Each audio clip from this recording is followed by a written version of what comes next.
Jadi dalam diri kita ini boleh jadi setiap manusia itu kan tidak ada yang suci, ya, kecuali para nabi dan rasul yang memiliki sifat maksum, dijaga dari kesalahan. Boleh jadi saya, Anda, kita berbuat satu kesalahan, tapi rahmat Allah menjadikan kita itu mendapatkan fitrah untuk memperbaiki itu. Nah, ini yang nggak dimiliki oleh setan. Setan itu salah ya salah, itu kan? Salah ya salah. Jadi ketika dia berusaha untuk mendapatkan rahmat Allah pun dengan taubat itu selalu terhambat dengan kesombongannya, istakbar itu. Ya, satu kali ditawari untuk bisa mendapatkan ampunan pun, ya lalu diberikan satu syarat untuk hormat kepada jasadnya Adam pun, kan? Itu tetap kemudian dia abai. Sekali lagi saya ingatkan untuk menekankan bahwa kita ini tercipta sebagai manusia, bukan setan. Ya, sepanjang kita menyadari kita manusia dan berbuat salah, maka aktifkan sinyal taubat itu. Ya, sejak di era sebelumnya, bahkan di era Nabi Adam alaihissalam turun ke muka bumi, kemudian juga berkeluarga, ya risalah-risalah tentang taubat itu selalu kemudian disampaikan. Nah, di era Nabi Nuh alaihissalam, Rasul pertama. Jadi kalau Adam itu Nabi yang pertama, Nuh alaihissalam Rasul yang pertama. Umatnya salah. Maka dengan kasih Allah Subhanahu wa Ta'ala diturunkanlah kemudian pengingat. Ya, lewat fitrah kemanusiaan ini, lewat Nabi Nuh alaihissalam disampaikan, faqultu astaghfiru rabbakum innahu kana ghaffara.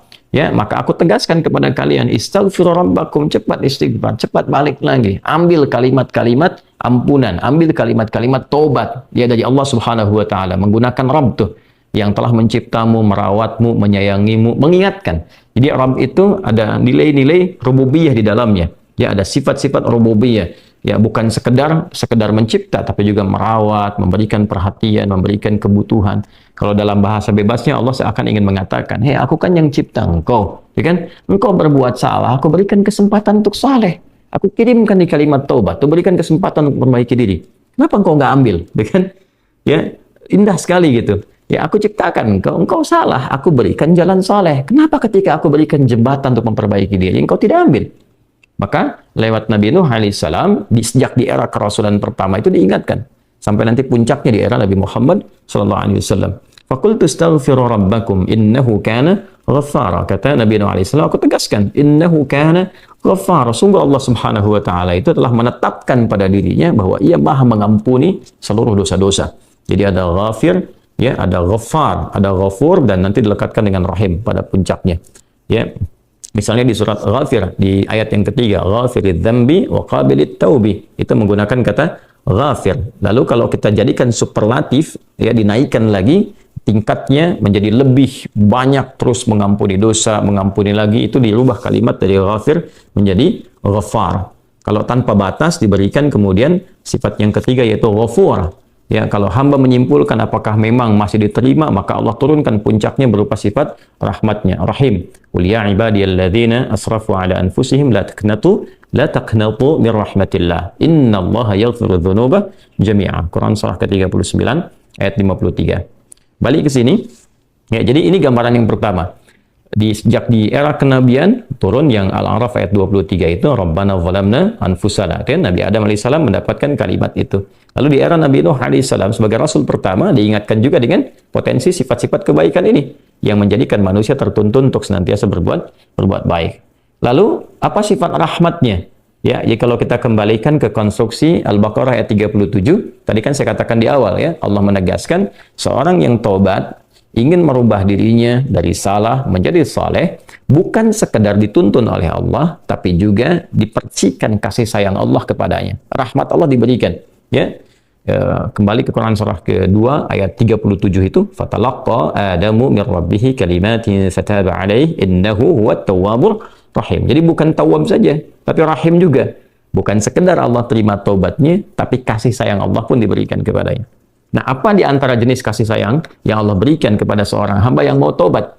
Ya, maka diteruskan ayatnya sampai 12 di sini. Imam Al-Bukhari menyantumkan di sini sampai ayat 12. Yursilis samaa 'alaikum midrara wa yumdidkum bi amwalin wa banina wa yaj'al lakum jannatin wa yaj'al lakum anhara. Allahu akbar. Ya, justru di sini teman-teman sekalian, istighfar itu, ya, permohonan ampun kepada Allah Subhanahu wa Ta'ala, ya, permohonan rahmat Allah Subhanahu wa Ta'ala, kembali kepada Allah, mengoneksikan diri kita kepada yang maha baik, itu diantara percikannya adalah mendapatkan lapangan kebaikan. Yursilis samaa 'alaikum bidrara. Ya, walaupun Anda mendapatkan kesulitan dalam berkehidupan, bahkan yang sifatnya luas ya secara sosial. Kalaupun tanahnya gersang, ya, kalaupun kemarau berkepanjangan, itu ternyata dengan satu daerah itu, satu desa itu, satu wilayah itu mengoneksikan diri mereka kepada Allah, beristighfar. Ini faedahnya istighfar. Dengan beristighfar kepada Allah, taubat dari maksiat, ternyata bisa mendatangkan rahmat bukan hanya untuk pribadinya, untuk satu wilayah. Ya, ini pelajaran dari Quran. Ya, Allah akan memberikan kesan begini, jangankan bagi setiap personalnya, setiap orangnya. Ya kan? Ada masalah sekampung pun, contohnya kekeringan misalnya, contohnya kemarau, lalu sekampung itu, ya, atau ada orang-orang soleh di situ yang membiasakan taubat kepada Allah, istighfar kepada Allah, mengoneksikan dirinya kepada Allah, ya kan? Itu luar biasa, percikan rahmat Allah. Ya, apa diantaranya? Yursilis sama ya alaikum midrara. Allah memerintahkan kepada langit itu untuk menurunkan hujan. Ya, dengan curah yang memberikan maslahat. Kemudian wa yumdidkum bi amwalin wa banina. Ya, lantas kemudian melapangkan kepada engkau urusan hartamu. Ya, bahkan memberkahi engkau dengan keturunan-keturunan yang baik. Jadi Masya Allah, ya, orang tua yang rajin istighfar, suami yang rajin istighfar, itu ternyata bukan sekedar menjadikan ia mendapatkan penerimaan taubat. Dia berhenti dari perbuatan maksiat, usaha-usaha yang tidak baik, dagang yang tidak benar, dengan perbuatan curang, ya, perbuatan menipu, perbuatan-perbuatan yang tidak elok, korupsi, jauhi potensi itu. Disogok dia hindari, diajak korupsi dia jauhi dan sebagainya. Lalu konsisten pada kebaikan dan dia isi dengan istighfar. Astaghfirullahaladzim, astaghfirullahaladzim. Rabbana zalamna anfusana wa illam taghfir lana wa tarhamna lanakunanna minal khasirin. Dia konsisten pada kebaikan itu, wa yumdidkum bi amwal. Allah akan lapangkan dia pada harta-harta yang lebih berkah. Allahu Akbar. Ya, jadi diberikan kelapangan dulu pada dirinya. Kemudian diberkahi hartanya, jadi berapapun yang dia dapatkan, Allah berikan berkah padanya. Sehingga dia merasakan kebahagiaan dengan harta itu. Kan ada orang yang merasa seperti kelihatan banyak, tapi tidak menikmatinya. Ya, baik itu boros, baik itu merasa kayaknya banyak tapi nggak kepake. Ya, barang-barang habis beli ini lagi, tapi memuaskan nafsunya saja. Ya, temannya ngajak begini, dia harus terpaksa beli. Kadang-kadang ngutang, atau mungkin dia dapatkan sesuatu tapi jalan-jalan yang haram, jalan yang salah. Dia tidak menikmatinya, dan ini yang paling bahaya. Ya, ini yang paling bahaya. Lawan lapang kan sempit. Jadi hartanya kayak banyak, tapi menyempitkan kehidupan rumah tangganya. Ya, hubungan suami istri jadi nggak enak, dengan anak jadi nggak nyaman. Itu ciri keberkahan biasanya. Ya, ciri keberkahan yang tidak didapatkan. Jadi kalau berkah itu dapat, walaupun terlihat kuantitasnya nggak sama dengan orang, dia 100 juta, ini 1 juta, tapi kenikmatannya luar biasa. Ya, di rumah ada kebahagiaan, hubungan menjadi nyaman, apa yang ditata itu bermanfaat, yang dimakan menjadi daging, dari daging itu terkonstruksi menjadi pengetahuan, jadi macam-macam, jadi energi, ya energinya dipakai pada kebaikan. Sebaliknya yang terlihat seperti banyak, kayaknya banyak nih, ya, tapi tidak memberikan kebahagiaan. Di rumah nggak bahagia, tidak memberikan dampak energi positif, ke ibadah jadi malas. Ya, itu ciri-ciri pertama kalau harta kurang berkah itu, apalagi tidak berkah, itu pasti menurun kesolehannya, meningkat kesalahannya. Pasti itu. Ya, jadi mulai menurun nih, sholat mulai menurun, baca Quran mulai menurun. Nah, kesalahan mulai meningkat. Makan mulai salah, minum mulai salah. Yang tadinya minum yang baik-baik, sekarang minum yang tidak baik dan sebagainya. Nanti kalau sudah begini, pasti hubungan di rumah tangganya pun nggak akan jadi baik gitu. Ya, dan itu akan terbawa dalam kesempitan. Nah, cara untuk mengatasi itu, ini balik ke Quran surah Nuh tadi, di ayat 10 sampai dengan ayat 12. Kalau kita menyadari kemudian itu salah, lantas ingin memperbaiki diri, kembali kepada Allah, perbaiki diri kita, ya, lalu mengingat Allah, menyesali apa yang telah dilakukan, berjanji untuk berbuat baik, itu tidak tanggung apa yang Allah jawab. Ya, kalaupun ada satu kelapangan yang tidak berkah tadi, diganti oleh Allah, dihilangkan yang kurang baiknya, dilapangkan dengan yang baik-baiknya. Lalu setelah itu dijaga keluarganya. Jadi memberikan kesan bahwa ada hubungan yang korelasi secara langsung antara harta dengan keluarga, dengan anak keturunan. Jadi hati-hati, saya ingatkan kepada para ayah, pada saya pribadi dan kita semua, jangan sampai membawa yang haram ke rumah. Sekali lagi, jangan sampai membawa yang haram ke rumah. Jadi kalau istri sudah memasak itu di dapur, menjadi makanan, dikonsumsi oleh anak-anak jadi daging, ya, dikonsumsi jadi daging nih, itu jadi karakter. Ya, itu sudah fitrah, sudah umum begitu. Jadi kalau dia baik, akan membentuk kebaikan. Kalau nggak baik, akan merubah ya, pada keburukan. Kontrolnya susah di situ. Ya, sangat sulit sekali. Nah, caranya tadi kembali kepada Allah, tinggalkan yang kurang baik tadi, nanti Allah rubah. Ya, cara dia mendapatkan harta itu, walaupun awalnya terlihat nggak nyaman, karena kan merubah diri, mengeluarkan yang kotor dulu. Ya, Ya kalau terlalu banyak kotoran, mandi kan ya agak cukup pekat tuh mandinya, bersihkan lagi. Terasa nggak seperti biasa. Tapi setelah dibersihkan semua jadi enak kan? Nah itulah agama begitu. Dibersihkan yang kotor itu kayaknya awalnya nggak enak, tapi kemudian hati jadi lapang. Yang diberikan kelapangan hati dulu. Ya begitu hatinya lapang, baru nanti Allah buka jalan. Ya setelah hatinya lapang, bagus, dan dinilai baik ini punya kemampuan untuk bertindak dan mengelola apa yang didapatkan, dilapangkanlah rezekinya karena dia sudah dinilai pandai untuk mengelolanya. Setelah itu diperbaiki keturunannya. Ya. Wa banina wa yaj'al lakum jannatin wa yaj'al lakum anhara. Bahkan setelah itu dibikin kaya lebih dari sebelumnya. Ya asetnya ditambah lagi, diberikan kenikmatan hidup, ya sampai dijaga hingga kembali kepada Allah Subhanahu wa taala. Itu faidah istighfar. Jadi kalau kita biasakan bertekad, berniat memperbaiki diri dari yang salah menjadi baik, itu Allah sudah berikan motivasi. Aku bukan hanya terima taubatmu, tapi aku rubah keadaan hidupmu lebih istimewa, lebih mahal nilainya dibandingkan dengan keadaan sebelumnya yang terlihat seperti fata morgana. Kemudian dikuatkan dengan Quran surah ketiga Ali Imran ayat 135, ya. Di sini disampaikan Allah Subhanahu wa taala berfirman, a'udzubillahi minasyaitonir rajim. Bismillahirrahmanirrahim. Walladzina idza fa'alu fahishatan aw zalamu anfusahum ini dzakarullaha fastaghfaru lidzunubihim wa may yaghfiru dzunuba illa Allah wa lam yusirru ala ma fa'alu wa hum ya'lamun. Di highlight di sini di firman Allah Subhanahu wa taala, dzakarullaha fastaghfaru lidzunubihim. Ya, yaitu orang-orang yang mendapatkan rahmat Allah Subhanahu wa taala itu. Jadi ini korelasinya dengan ayat 133. Jadi ayat 133 itu Allah Subhanahu wa taala berjanji bagi orang-orang yang menyegerakan istighfar. Jadi ingat dosa hari ini nih. Sekarang misalnya malam nih, kita ingat ada dosa yang dikerjakan. Lantas ketika ingat itu istighfar. Istighfar, minta ampun sama Allah, gitu kan? Itu menyegerakan sesuatu tanpa jeda disebut dengan sara'a. Ya, sara'a. Jadi ada sa'a, ada sara'a. Kalau sa'a itu menyegerakan sesuatu dengan persiapan. Ya, makanya besok nih ada Jumatan menggunakan sa'a. Fas'au bukan wasari'u. Ya, ya ayyuhalladzina amanu idza nudiya lis-salati min yaumil jumu'ati fas'au bukan fasari'u. Fas'au itu Quran surah Al-Jumu'ah. Ya, Al-Jumu'ah di ayat yang keberapa? Ayat 9, kan? Allah menyampaikan fas'au ila dzikrillah. Bersegera, tapi siap-siap dulu. Mandi dulu, pakai wangian dulu dan seterusnya. Tapi kalau dia bersegera cepat, nyaris tanpa jeda, itu menggunakan sarah. Sehingga guru-guru mengatakan bisurah, cepat, nggak usah banyak jedanya, ya kan? Nah, di Ali Imran ayat 133 Allah berfirman, wasari'u ila maghfiratin mir rabbikum. Kalau engkau merasa ada salah, bergegas, jangan tunda-tunda. Ya ingat malam ini, jangan tunda besok. Gimana kalau kemudian tengah malam meninggal? Ya segera istighfari. Nah orang yang menyegerakan istighfar saat ingat kesalahan, apa yang didapatkan? Wa jannatin arduha as-samawati wal ardu uiddat lil muttaqin. Maka orang ini akan diberi harapan oleh Allah, ya diperkenankan untuk memohon, bahkan ketika pulang disiapkan surga untuknya seluas langit dan bumi. Dan itu bagian dari sifat takwa. Jadi takwa itu bukan sekedar amar ma'ruf. Saat Anda ingat sholat, Anda ingat puasa, ingat baca Quran. Tapi takwa juga ada bagiannya nahi mungkar. Saat Anda ingat salah, lalu Anda taubat.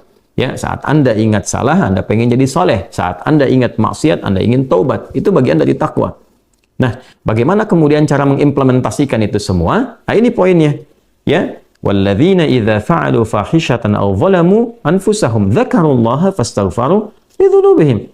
Itu orang-orang. Ini menggunakan, sering diterjemahkan dengan orang-orang yang, gitu kan? Walladzina, alladzina disebutkan 1080 kali dalam Al-Quran setidaknya. Ya mencakup semua tanpa batas. Laki-laki, perempuan, besar, kecil, tua, muda, punya jabatan, tak punya jabatan, semua tanpa kecuali. Artinya, semua orang dengan keadaannya berpotensi berbuat salah. Ya, kecuali tadi Nabi dan Rasul yang punya sifat maksum.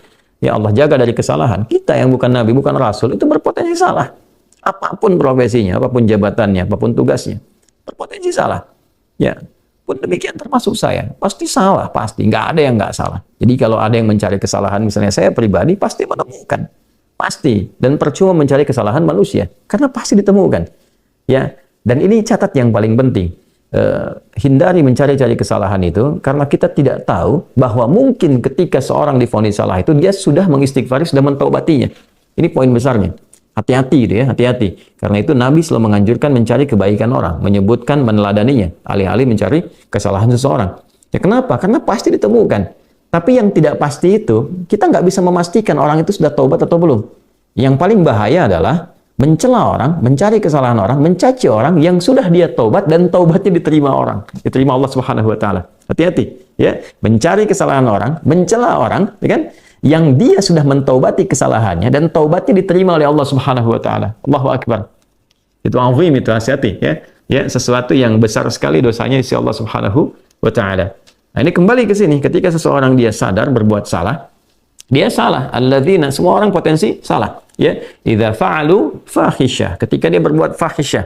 Ya, fahisyah itu pernah saya sampaikan, ya, turunannya nanti fahsya namanya. Jadi sifat kesalahan yang muncul dari syahwat. Ya, mohon maaf, zina, pornografi, porno aksi, kata-kata jorok, kata-kata kotor dengan semua bentuknya.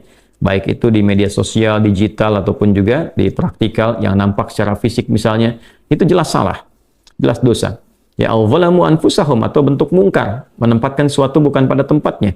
Ya, mohon maaf, ya, mencuri, merampok, membunuh, ya, korupsi, hoax dan sebagainya, itu zalim, perbuatan zalim. Nah, saat seseorang berpotensi salah, ya, dari fahsya dan mungkarnya, dia berbuat perbuatan dari dorongan syahwatnya atau mungkar, dari keinginan nafsu perut dan akalnya, dia berbuat yang salah, lalu zakarullah, dia ingat Allah. Nah, ini poinnya. Ini menarik sekali nih. Ini menarik sekali. Kok lanjutan ayatnya zakarullah? Bukan dia sadar bahwa dia itu telah berbuat salah. Kenapa zakarullah? Ini poinnya. Ya. Karena Allah ingin selalu menautkan sifat seorang hamba menjadi baik itu dengan rahmatnya. Ini poinnya. Jadi kalau bukan rahmat Allah Subhanahu wa taala, mustahil kita bisa mengarah pada kebaikan. Allahu akbar. Ya, lillah karena Allah. Lillah karena Allah. Ya, jadi orang-orang yang bertaubat dengan merasakan rahmat Allah itu beda. Dengan sekedar dia pengen memperbaiki, lain rasanya, lain. Ya, jadi kalimat zakarullah itu mahal sekali.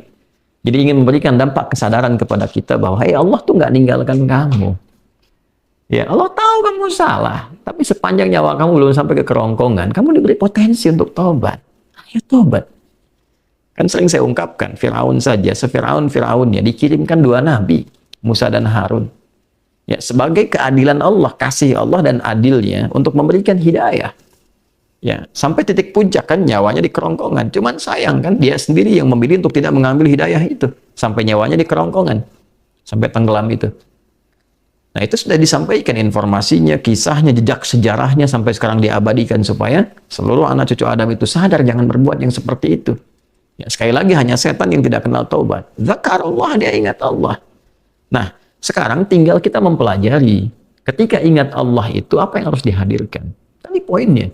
Allah tawarkan kita bukan hanya sekedar jadi baik. Rahmat dibuka, kasih sayang dibuka, kelapangan hati dibuka.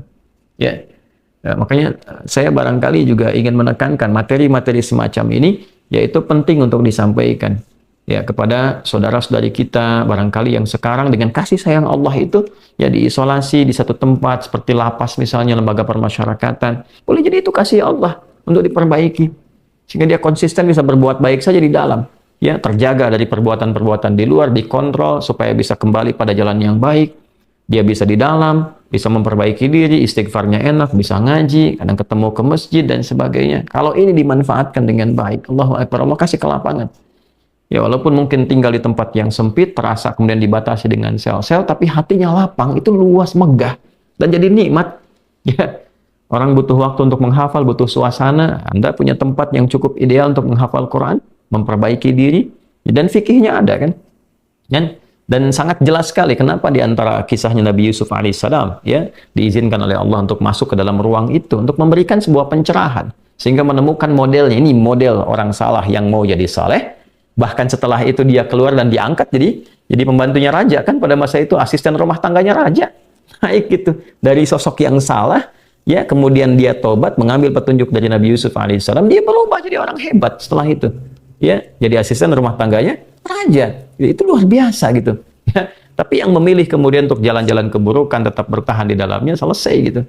Ya, ini tawaran sesuatu yang indah. Ya, bahkan ada juga yang terakhir ini yang paling luar biasa. Orang yang sudah mendapatkan ancaman hukuman, ya, sampai kemudian juga mengakhiri kehidupannya, tapi dia mau bertobat. Ya, maka dia bisa mengakhiri kehidupannya itu dengan apa yang telah ditetapkan misalnya. Kan kita nggak tahu garis takdir itu bagaimana. ya, wallahu alam, tiba kemudian manusia memberikan hukuman, tapi Allah dengan kehendaknya merubah itu semua, bisa berubah. Ya, tapi kemudian kalau itu bersamaan dengan takdir yang telah Allah tetapkan, dia menjadi baik. Jadi di Islam itu selalu ada solusi. Selalu ada solusi dan pedomannya mengantarkan pada kebahagiaan. Itu poin tertinggi.